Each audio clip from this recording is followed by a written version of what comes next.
بسم اللہ الرحمن الرحیم۔ السلام علیکم۔ نادر بلوچ ایک نئی ویڈیو کے ساتھ حاضر خدمت ہے۔ آج بھی ہم بات کریں گے تحریک لبیک کے اس دھرنے کی جو 2 دن پہلے فیض آباد میں اختتام پذیر ہوا، اور اس کی جو باز گشت ہے، اس کی جو سنوائی ہے، ابھی تک اسلام آباد میں حکومتی ایوانوں میں گونج رہی ہے، اور ابھی تک صحافتی حلقوں میں، صفراء کے حلقوں میں یہ بات موضوع بحث ہے کہ کیا ہوا۔ آپ یہاں سے اندازہ لگا سکتے ہیں کہ یہ کتنا پاورفل احتجاج تھا کہ اس کی باز گشت آج برطانوی نشریاتی ادارے نے باقاعدہ انٹرویوز کیے ہیں، اور انٹرویوز میں جناب جو وفاقی وزیر ہے نور الحق قادری صاحب، ان کا انٹرویو کیا، لیکن اس انٹرویو میں کئی ایسے تضادات ہیں جس نے شکوک و شبہات میں اضافہ کیا ہے۔ وہ شکوک و شبہات میں نے آپ سے بیان کرنے آپ کے جاننے کے لیے انتہائی ضروری ہیں، کیونکہ حکومت 4 نکات پر اتفاق کر چکی ہے۔ اب اگر وہ کسی ایک نقطے پر انحراف کرتی ہے تو یہ مسائل بڑھیں گے، کم نہیں ہوں گے، بلکہ اس کے علاوہ ملٹری اسٹیبلشمنٹ کیا نور الحق قادری صاحب کے ساتھ رابطے میں تھی، وہ کیا چاہ رہی تھی اس دھرنے کے حوالے سے، یہ بھی آپ کو بتانا ہے۔ اور اس کے علاوہ جناب تحریک لبیک یا رسول اللہ کے جو سربراہ ہیں مولانا اشرف جلالی صاحب، جن کے اوپر الزام تھا کہ انہوں نے حضرت سیدہ زہرا سلام اللہ علیہ کی شان میں گستاخی کی ہے، ان کے اوپر ایک مقدمہ درج ہوا تھا۔ آج ان کو ہائی کورٹ نے رہائی کا پروانہ دے دیا ہے، اور یہ معاملہ تھا کیا، اس ساری صورتحال پر میں نے آپ کے ساتھ یہ ویڈیو کرنی ہے۔ آپ سے درخواست ہے کہ یہ انتہائی امپورٹنٹ انفارمیشن ہے، آپ آخر تک ویڈیو سنیے گا، اور اگر آپ کو ویڈیو اچھی لگے تو آپ اپنے دوستوں میں شیئر کریں، سبسکرائب کریں اور اپنی رائے کا اظہار کریں۔ میں بار بار یہ کہتا ہوں کہ اپنی رائے کا اظہار کریں تاکہ آپ کا موقف وہاں پہنچے جہاں پہنچنا چاہیے۔ تو انشاءاللہ آگے بڑھتے ہیں۔ تو دوستو، آج بڑا دن تھا اس حوالے سے کہ حکومتی وزراء جہاں ایک دوسرے کو مبارکبادیں دے رہے تھے کہ بڑے کامیابی کے ساتھ اس سارے معاملے کو وائنڈ اپ کیا گیا، چیزیں اپنے اختتام کو پہنچی، وہیں پر برطانوی نشریاتی ادارے نے وفاقی وزیر مذہبی امور جناب نور الحق قادری صاحب سے ایک انٹرویو کیا۔ میں نے اس کے اہم نکات وہ جو ہیں وہ کیے ہیں، اور تو خود کیونکہ برطانوی نشریاتی ادارے نے تحریک لبیک کے رہنماؤں سے بھی ان کا موقف لیا ہے، تو دونوں کے درمیان میں آپ کو بتا دوں کہ مسئلہ کہاں ہے، اور ساتھ آپ کے ساتھ یہ بھی بتانا ہے کہ فوجی قیادت، ملٹری جو قیادت ہے، انہوں نے اس دھرنے سے متعلق کیا اظہار خیال کیا، اور بقول وفاقی وزیر وہ کیا کہنا چاہ رہے تھے۔ یہ تمام چیزیں آپ کو سامنے رکھنی ہیں۔ تو سب سے پہلے تو جناب یہ کہ محترم جناب نور الحق قادری صاحب نے کہا کہ اس معاہدے کی جو کل 4 نکات حکومت نے اس پر دستخط کیے ہیں، جس پہ وفاقی وزیر داخلہ کا دستخط ہیں، نور الحق قادری صاحب کے ہیں، کمشنر اسلام آباد کے دستخط ہیں، اس کے بارے میں وہ یہ کہہ رہے ہیں کہ اس کی کوئی قانونی حیثیت نہیں ہے۔ یہاں پر جو ہے معاملات، شکوک و شبہات جو ہیں وہ پیدا ہونا شروع ہو چکے ہیں، اور یہ معاملہ جو ہے اب بہت عجیب بات ہے کہ انہوں نے کہا کہ جی ہمارے درمیان جو معاہدہ اس کی کوئی قانونی حیثیت نہیں، کوئی فریق کیوں اور اس معاہدے کو کس حوالے سے عدالت میں لے جا سکے گا، نہیں لے جائے گا۔ اور تحریک لبیک سے مذاکرات کرنے والی ٹیم کے سربراہ نور الحق قادری نے کہا کہ دھرنا ختم کرنے کے لیے سب سے بڑا ڈیڈ لاک تھا وہ فرانس کے سفیر کی برطرفی سے متعلق تھا۔ جب انہوں نے بتایا کہ جی یہ جو مطالبہ جو بات کی گئی ان سے جب مذاکرات کا دور شروع ہوا، سب سے پہلے یہ کہ انہوں نے میری اس گزشتہ روز والی خبر کی تصدیق کی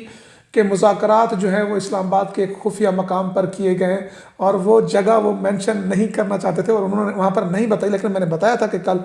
لیاقت باغ میں پہلا دور ہوا اور دوسرا دور جو کہیں اور پہ ہوا، اور اس دور میں سوائے وزیر داخلہ کے باقی تمام فریقین موجود تھے، اور انہوں نے جب پیر عنایت علی شاہ صاحب موجود تھے اور امین صاحب موجود تھے، تو انہوں نے ان کو جواب دیا کہ ہم تو اس سفیر بدری سے بہت اوپر سوچ رہے ہیں، ہم تو یہ سوچ رہے ہیں کہ اس سے بھی بڑھ کر اقدامات کیے جائیں کہ اس کا عالمی سطح پر سلسلہ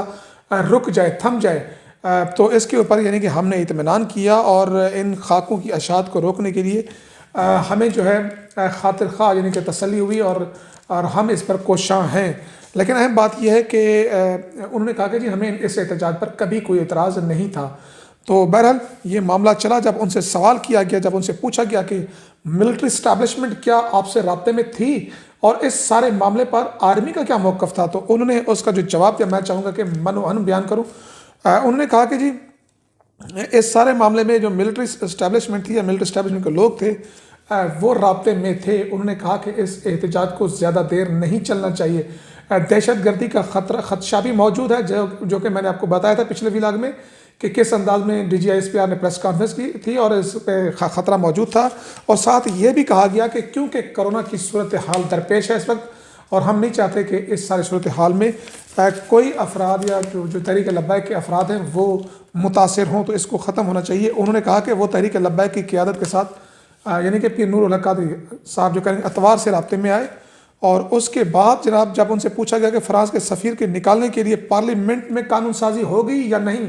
کیونکہ یہ وہ اس مذاکرات کا اہم نقطہ تھا کہ ہم قانون سازی کریں گے، ہم پارلیمنٹ کو اعتماد میں لیں گے اور پھر اس پر بات کی جائے گی، لیکن اب انہوں نے کہا کہ چونکہ پارلیمنٹ قوم کا نمائندہ ایوان ہے، یہاں پر پوری پاکستان سے لوگ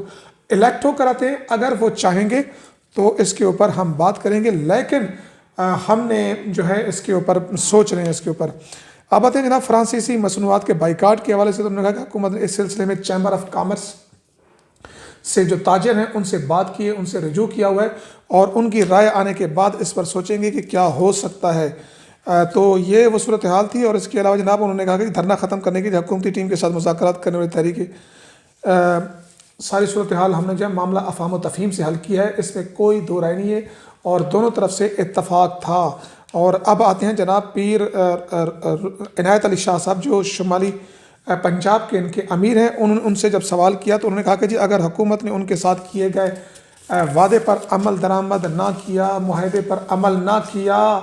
تو پھر کیا ہوگا؟ تو انہوں نے کہا کہ آئندہ کے لاہے عمل کے لیے جماعت کی مجلس شورا سے ہم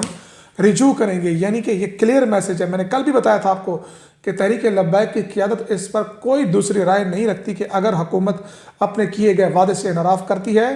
تو پھر تحریک لبیک کے پاس تمام آپشنز کھلے ہیں۔ جب ان سے پوچھا گیا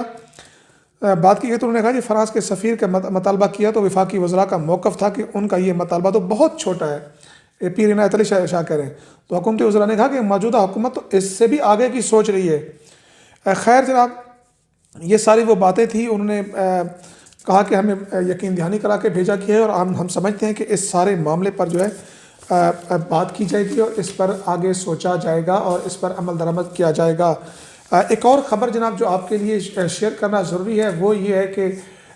تحریک لبیک یا رسول اللہ، یہ تحریک لبیک پاکستان ہے، اور وہ تحریک لبیک یا رسول اشرف جلالی صاحب ان کو جو ہے کئی ماہ کے بعد آج رہا کر دیا گیا ہے، اور اس ہائی کورٹ نے ان کی رہائی کا حکم دیا، اور شام کو جو ہے جب میں آپ سے بات کروں کچھ دیر پہلے ان کو کوٹ لکھپت جیل سے رہا کر دیا گیا ہے۔ اور بیسیکلی اس کے پیچھے جو صورتحال تھی انہوں نے اس کی ریلی کی شکل میں ان کو لایا گیا، اور اس کا اگر بیک گراؤنڈ بتاؤں آپ کو تو بیک گراؤنڈ یہ ہے کہ جناب تھانہ سمن آباد میں ان کے خلاف جو ہے علامہ امتیاز کاظمی صاحب نے ایک مقدمہ درج کرایا تھا جس میں ان کے اوپر الزام تھا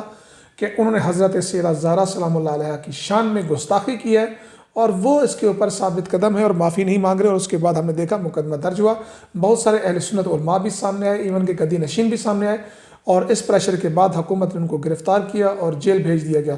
پھر اس کے بعد یہ معاملہ جو ہے سیشن کورٹ سے ہائی کورٹ پہنچ گیا، اور سیشن کورٹ سے ان کی جو درخواست تھی وہ مسترد ہو گئی تھی، تاہم لاہور ہائی کورٹ نے جو ہے پولیس کے بیان پر ان کی درخواست جو ہے منظور کر لی، اور پولیس نے بیان دیا کہ ملزم میں تفتیش میں بے گناہ ہے، انہوں نے ایسا کوئی بیان نہیں دیا، تو ہائی کورٹ نے اس سارے معاملے کو دیکھتے ہوئے ان کو رہا کر دیا ہے۔ یہ وہ دو چیزیں تھیں جو آپ کے ساتھ بیان کرنا ضروری تھی۔